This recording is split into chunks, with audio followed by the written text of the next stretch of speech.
এত লোকজন কেন যায়? তো এখন আমরা সবাই শামসুজ্জামান দুদুর সমালোচনা করেছি, এখন ফজলুর রহমানও মিজানুর রহমান আজহারের দিকে তাকাইছে। সমস্যাটা কোন জায়গায়?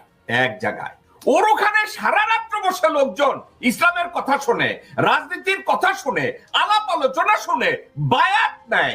আমি ফজলুর রহমান মিটিং দিলে 5 জনও আসে না, সারা রাত বসা তো দূরে থাক, আমার বক্তব্য শোনার জন্য আধা ঘন্টাও থাকে না।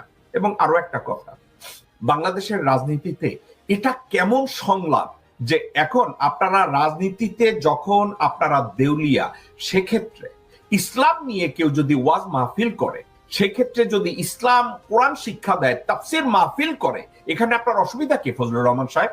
আপনি কি বাংলাদেশে ইসলাম সম্পর্কে কোনোদিন 10টা মানুষকে বসিয়ে আপনি কারোর কাছে কথা শুনিয়েছেন? শুনেন নাই। আপনার কথা কেউ শুনেছে? শুনে নাই। আপনি বলেছেন পৃথিবীর কোন প্রান্তে এ